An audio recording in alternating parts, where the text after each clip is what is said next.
Mes chers amis, bonjour.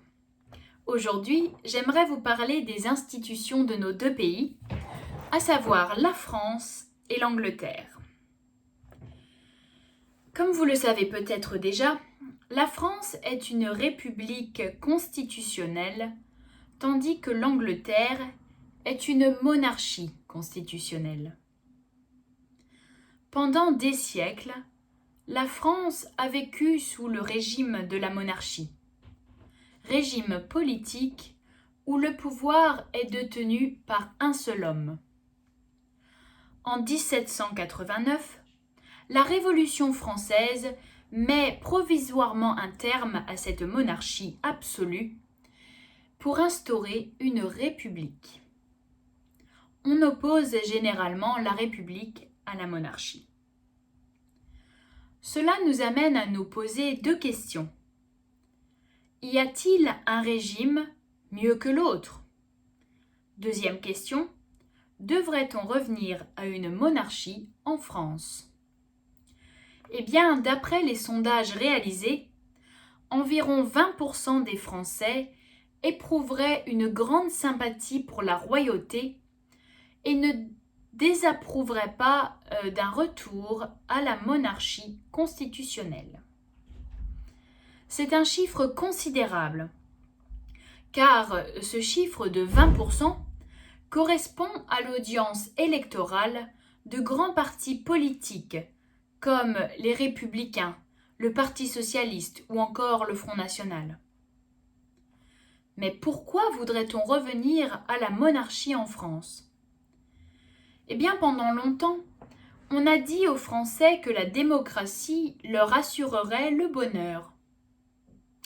Cela a été un peu la même chose avec la propagande en faveur de l'Union européenne et de l'euro, qui devaient eux aussi assurer la prospérité du continent. Aujourd'hui, certains Français se sentent désabusés, car ils s'aperçoivent qu'ils n'ont pas forcément gagné et qu'ils ont perdu la dimension sacrée de la fonction politique avec la chute de la monarchie. Certains disent que le problème du régime démocratique, c'est qu'il faut toujours choisir, droite ou gauche, salarié ou patron, progrès ou révolte. Certains pensent que c'est un système frustrant.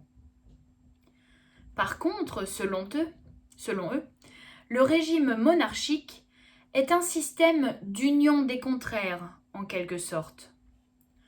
Le roi règne et peut prendre des décisions propres. Mais il peut aussi laisser de grands espaces de liberté à son peuple, comme c'était le cas d'ailleurs sous la monarchie française, avec la République des Escartons. La République des Escartons se trouvait au sud-est de la France. Elle fonctionnait en démocratie directe, un peu à la manière des cantons en Suisse. La population gérait son propre territoire, votait ses impôts et élisait ses représentants. Quelle modernité pour l'époque! De plus, les autres monarchies semblent attirer les Français. Les visites de la reine d'Angleterre sont toujours un grand succès. En général, les enfants ne se déguisent pas en président ou en première dame, mais bien en prince et en princesse. Le peuple s'identifie à la famille royale britannique.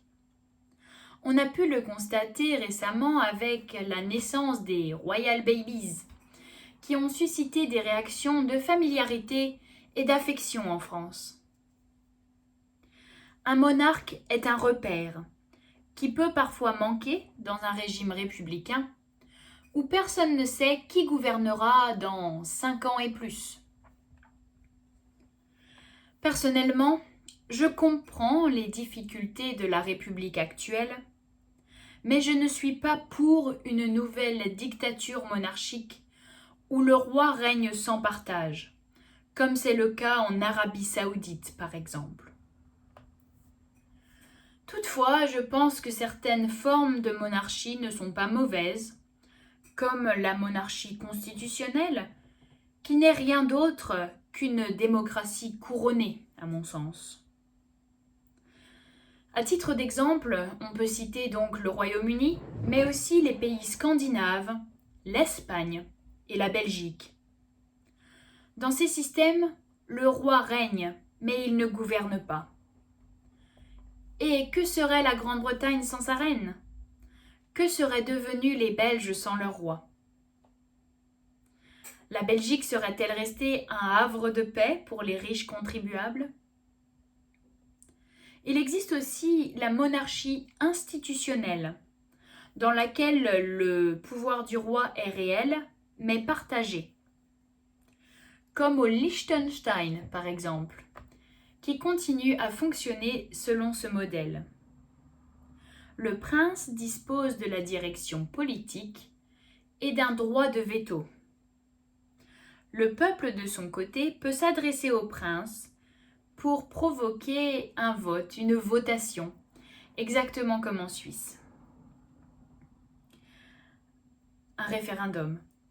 Malgré tous ces arguments, cependant, la Ve République ne me semble pas totalement à bout de souffle. Elle a, comme tout régime politique, ses difficultés et ses solutions potentielles, et j'espère qu'elle continuera d'exister encore un peu. Je vous remercie.